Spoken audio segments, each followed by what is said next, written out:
Hi, my name is Rowan. I'm going to be giving the presentation here for the social sciences and cultural innovation. So I am going to just share my screen there. Great. So this is going to be a quick presentation into what the social sciences and cultural innovation course is sort of centered around. So as I said, my name is Rowan. I have my email attached at the end of this presentation. If there are any questions that don't come up here while I have you guys for 20 minutes or so, so do feel free to email me, please, if you have any questions. So this is just a quick, these are the main points to take away from this presentation today. So the Social Sciences and Cultural Innovation course is 3 or 4 years with the optional year for Erasmus or Intra, which are the year abroad program and the work placement program here in DCU. If you decide to do that, it would be in your third year, and if not, you will progress on to your third year in DCU still. So it's either 3 or 4, depending. Um, as I'm sure most of you guys here are in fifth and sixth year, so I just included the CAO points at the moment. So last year they were 395, and this course is the same as the rest of DCU's courses with general entry requirements. With I think it's a minimum of a H5 in a couple of things and a H6 in others. That's all available on the website, on the DCU website. Um, but I think it is important to note that it has definitely gone up in the last few years. It's definitely gone up quite a bit since I went in first year, which would have been about 2.5 years ago now. So just to keep that in mind, that it probably will jump up again this year. If you're interested in putting it down, put it down first.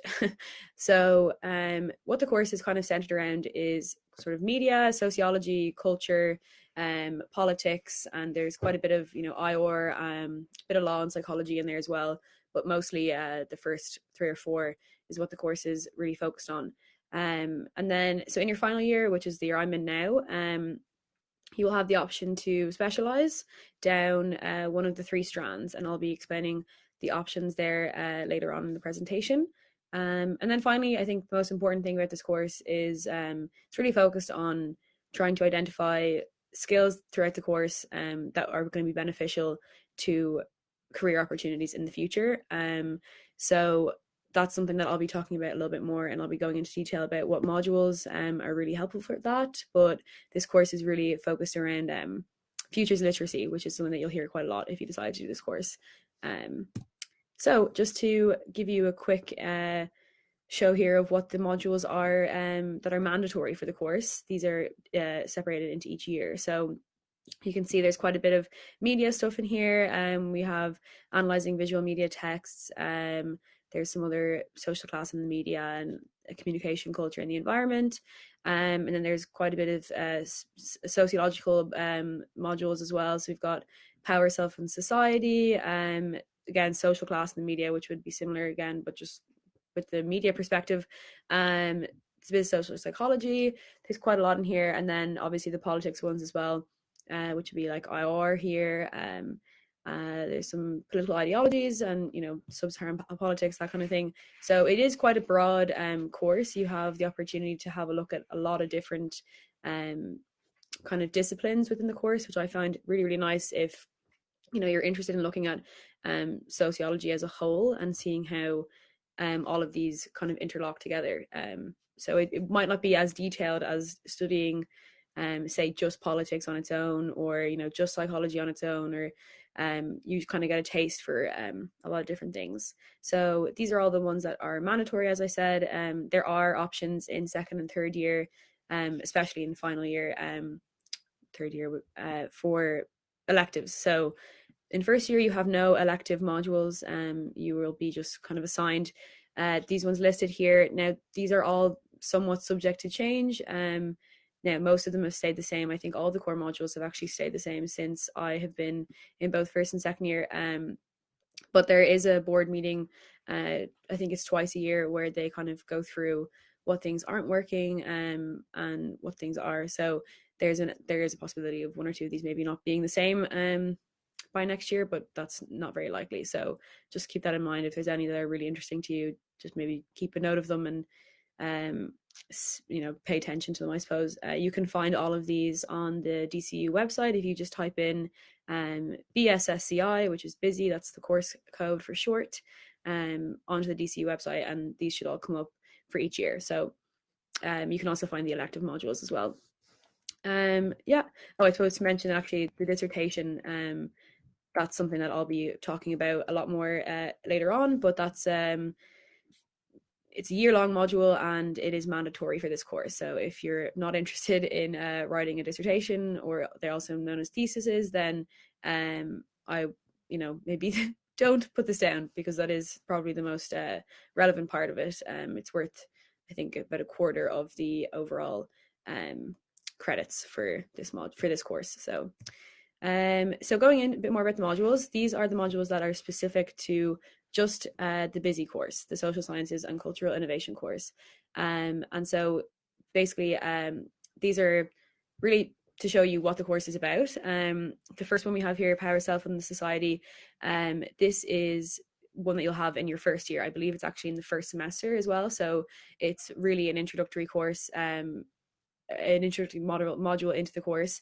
It looks at kind of laying the foundational levels of understanding for issues around identity, culture, social class, gender, and race. And it also looks quite deeply into the idea of ethics, and with the rise of technology, how we need a lot of people who understand society uh, and social aspects of life to be able to kind of balance out the rising technology. So you'll look very closely at that. So this is just more of an introduction, as I said, as it's one of your first modules in first year. And then we also have the social innovation and entrepreneurship module. So that kind of sounds like a mouthful, but it's really just kind of where business and marketing kind of meets sociological perspectives. So this is really looking at social marketing campaigns and social enterprises, which social enterprises are essentially businesses that, instead of taking the profit for themselves in the company, they reinvest that profit into trying to fix whatever social issue that they're trying to battle, whether that's raising awareness on something or actually trying to fix an issue that's pre-existing in society. So this module is actually where I figured out what I want to do after I graduate this year. So this is really, really helpful, and the assignments for this have been really practical. So that kind of, if you're interested in business or marketing side of things, this is a great introduction into what it kind of is to have the social side of it as well. So that was really, really cool as a module. And then finally, we have the creativity and the emerging future. So this one is it used to be year long. It now is only one semester, and I had it in my last semester, just gone now.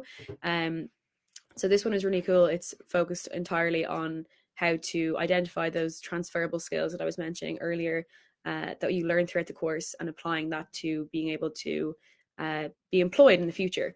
So it's focused on CV building, and one of our assignments actually this year was to create an entire LinkedIn profile, and we were graded on that. So that was really practical. We also had one of the career guidance counselors come down and give us 2 different lectures on how to build a CV and how to make it practical and useful for future employers. So these are just 3 of the core modules that you'll have that are just specific to the course. So this is a really nice way of looking at what this course has to offer. So then I suppose this is probably quite an interesting part of the course, is you have the optional choice to do a year-long study abroad or work placement under the Erasmus program or the Inter program. So I know a lot of other courses in DCU, it's a mandatory year. Lucky enough for us, it's not. So if you decide that you don't want to do it, that's totally fine. I myself decided to go straight into final year. So there is quite a bit of leeway there. It is also important to note, though, that both of these are based on grades. So if I think you have to finish both first and second year with a 2.2 average, which is manageable. If you're moving on up to university level, then it's very doable, especially in first and second year. So I would definitely recommend doing these. Erasmus, especially, you'll be paired up with a university that DCU is partnered with. They are mostly in Europe, but there are options for this course to be paired with USA, Australia. So you also can be given a grant as well. If you stay within Europe, you can apply for grants that are based off of the cost of living in whatever city that you're going to. So this is a great opportunity for, applying the knowledge of multiculturalism that you'll be learning throughout the course and getting to see what it's actually like to be in a different country, and maybe even witness some of those cultural differences, being outside of your home country. So I think a lot of more people in this course do Erasmus if they decide to do one of the two, just because what the course is kind of centered around is so based on, understanding different cultures and stuff. So that's one that's really highly recommended. A lot of my friends are on right now in some are in Prague and they're really enjoying it. Others are in Graz in Austria, having a great time. So they can't recommend it more. So it's definitely something to look into if you're interested in going abroad for a bit and seeing what it's like somewhere else. We also have the intro program, which is the work placement year-long program. So this is also a pre-selected list. You can log on to a portal at around, I think it's either the end of the first semester in second year or just the beginning of the second one in second year. So you'll be given the information about the portal, and you can log on and see which companies and organizations are participating in the program that year that are available to your course. So for this, it would be a list of, I think, 4 or 5 different ones. Now, I think there is also an option to find your own kind of separate from the program. It still would be a part of intro essentially, but they're just not pre-selected for you. But I think that has to be kind of decided between the organizers themselves. So that's something to look at as well. Now, this is obviously a great opportunity to increase your employability and to just kind of understand what it's like to be working in a career environment. So that's also a really great opportunity. But as I said, Erasmus, I think, tends to be one that this course gravitates more towards. But both are amazing. And again, both are based on grades. So just to keep that in mind. And so then we have the 3 pillars of what the course is centered around mainly. So like I said earlier, in your final year, you're going to be specialized down one of these 3. And with whichever one you choose, you will have a year-long dissertation module alongside of it. So the first one that we have is the interculturalism and language strand. So this is really focused on society, looking at identity, gender identity, nationality, social class, race, ethnicity. It really hones in on all of these aspects, but mostly it's looking at it from the perspective of globalization and its effects. So if you're interested in exploring what it's like to have more of a global world now that's not so separate from each other and kind of, more of everyone everywhere, then this is a really great strand to go down. It's actually the one that I'm doing at the moment, and I'm finding it really, really interesting. And it's definitely more of the theoretical side of things, the sociological theories for this one. Then we also have the media and society strand. So this one is obviously about the digital space. If you're interested in doing public relations or advertising, or maybe you're somewhat interested in them, but not quite sure, then this would be a great way to explore that further and potentially, move on to doing a master's or something in one of these. But yeah, kind of everything media focused is what this one is offered. Now there are all 3 of these have modules that could lock over with each other, interlock with each other. So you might be in the same modules as someone that's doing a different strand, but once you choose that strand in the first semester, you can't change it. So just to keep that in mind, that you have to be paying attention to the previous 2 years to know what stuff you're really interested in. And then finally, we have the contemporary society and internationalization. So this one is mainly just the politics side of it. So each of these 3, you've got your society, your media, and your politics. So the politics one will have aspects of international relations, looking at power distribution and ways to approach conflict. So those are kind of your 3 options. And as I said, because the course is so broad and you get to do so many different modules throughout the first 2 years, this actually isn't that difficult of a decision to make after you've been in it for 2 years. You'll really figure out very quickly what stuff you like and what stuff you don't. But there is obviously, they're always overlapping with each other, which is why this course is so great. I really, really enjoy it. And then finally, I suppose, is just the aspect of the student life, which is not specific to just this course, but I think it's something that really needs to be mentioned. So the clubs and societies in DCU are spectacular. This is a way that I've made a lot of great friends here in my last 3 years, and having my first year online was quite tricky. So having the ability to have Zoom calls and different activities online in my first year was really helpful to meeting new people. And then once we were back on campus, it was nice to actually get to meet face to face. So this is a great opportunity for meeting people. If maybe you don't know that many people going into DCU, or you maybe your timetable is on the line with your friends that are in different courses, this is a really great way to reach out and just settle yourself into the student life. So you can find all the lists of the DCU clubs and socks on the DCU clubs and socks website. There are countless different types. I know that there's a tea society, and there's literally something for everybody. I myself am involved in the DJ Society and the Style Society. Both of these have given me amazing opportunities within DCU. Actually, tomorrow night I'm DJing a gig that's being hosted by the Style Society, and I've also been able to write 2 different journalism pieces for the Fashion Society magazine, which was really, really cool. And obviously, having if you're a member of maybe one of the societies, you're on the committees, then you're able to list that on your CV as being able to hold a job for quite a while. So that's a really nice add-on as well. And then we have the Students' Union, which you can find all the information on the Instagram page, the DCUSU Instagram page.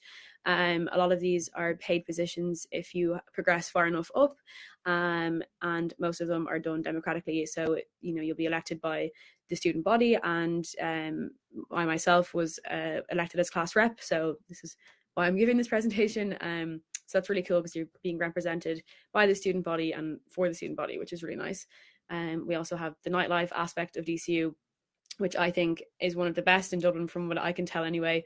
Maybe a bit biased because I am a DCU, but from speaking with students that I know that are in other universities around Dublin and the rest of Ireland, I think DCU kind of takes the cake for how much involvement they have with the students, and it's all very well run by the students, which is really cool.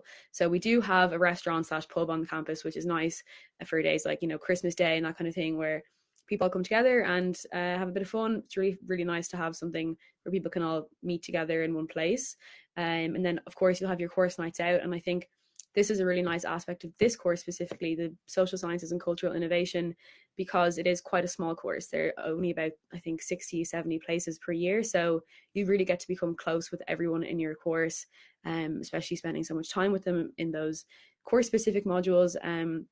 It's a really nice opportunity to get to know people, and you will have many nights out with them as well, which is nice.